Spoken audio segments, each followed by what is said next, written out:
Today I would like to look at the bind in 133, and I will again concentrate on the terminology and on the fundamentals, because I need these fundamentals have to be specified first if we want to understand 133.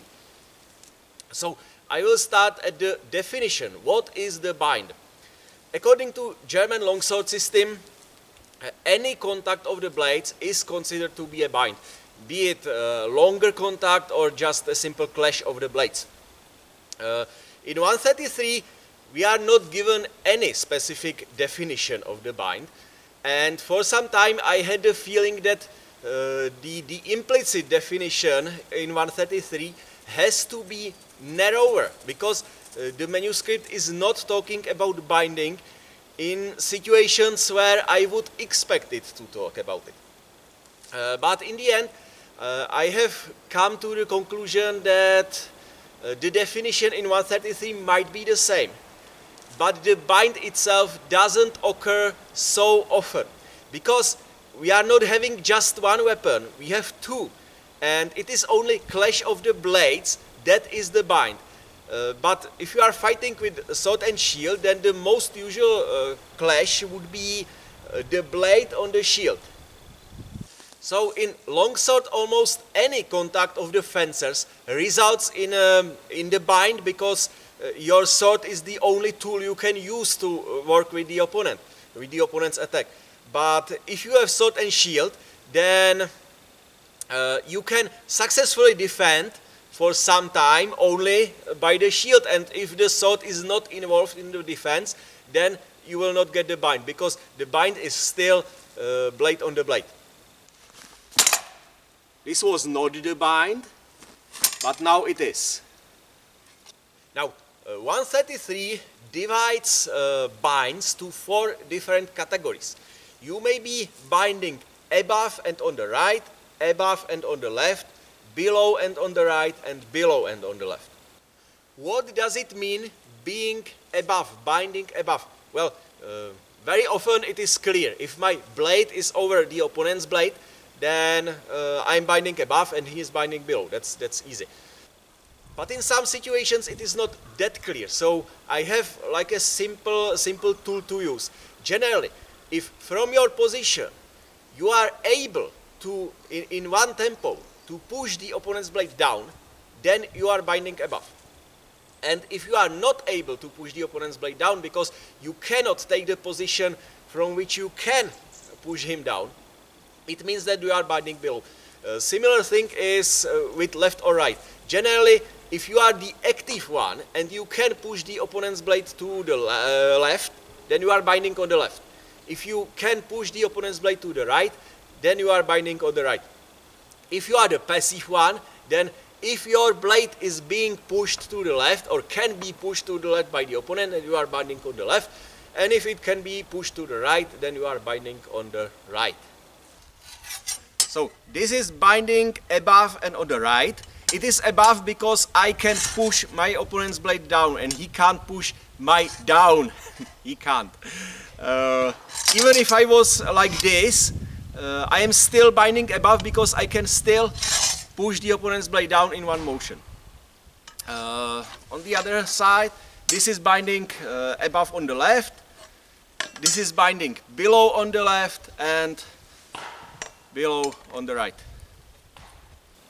These are the 4 categories, and you are given techniques for each of these categories to use. So the idea is that if you find yourself in a bind, you look at the situation you are in, and based on the category, on the quadrant that you are in, you choose the technique to do. This is similar to winden in German longsword. There is the similar technique. You have also categorized these different types of binds, and for every category you have winden. And that is the technique you should do. So this looks similar, but there are differences. The first difference is that 133 does not have any concept of being either strong or weak in the bind. this is very important for German longsword. It is about leverage. Generally, if I have enough leverage to move the opponent's blade around, then I am strong in the bind. If I don't have the leverage, then I am weak. Now I am weak in the bind because I can't move the opponent's sword, but the opponent can move mine. But I can become strong by moving along the blade, and now I am strong in the bind because I can move the opponent's blade. German longsword system categorizes binds based also on who is strong and who is weak, but 133 does not. For 133 only the geometry, the positions of the blades is important. Am I above or am I below? Am I on the left or am I on the right? And that's all. I believe that this is because in the mindset of 133, the concept of being strong or weak does not matter. Because if your sword is above the opponent's sword, then you can push the opponent's sword down, and that is very often the action that you want to do, to push the opponent's blade down. If you are strong in this position, then you just push the opponent's blade down. If you are weak in this position, then you can become strong and immediately push the opponent's blade down.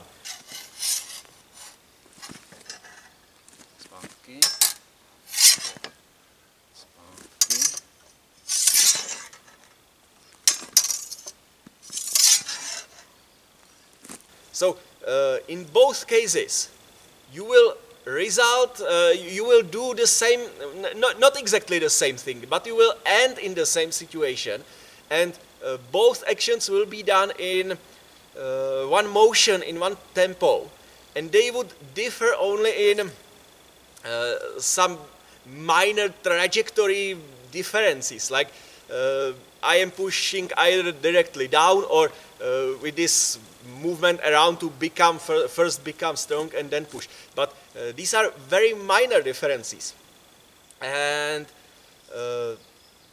this means, in my opinion, that this is why the 133 doesn't care much about being strong or weak, because you can become strong anytime you want if you have the initiative.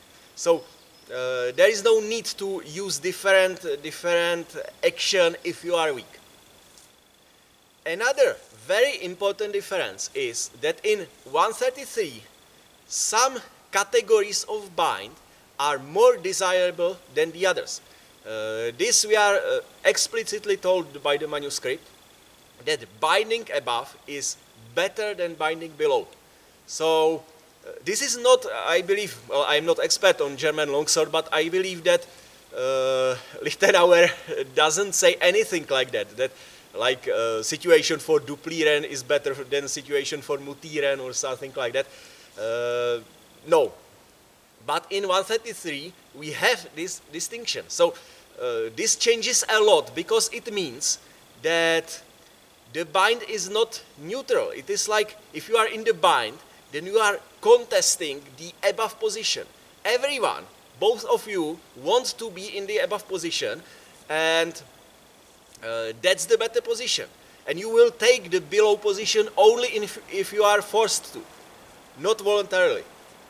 I have mentioned the initiative. Well, 133 has the concept of initiative, and we know that because several plays contain statements like, be aware that the besieger will be the first one to act. This first one to act, that is very often, not very often, but in several places it is used in 133, and this is clearly about the initiative. So 133 knows that the fencers are not equal in this regard. One of them is slightly ahead, so he can choose what will happen. And the other one is slightly behind, that is the one who doesn't have the initiative, and he can't choose what will happen because the first one had already chosen. So the second one can only react to the setup that was prepared by the first one.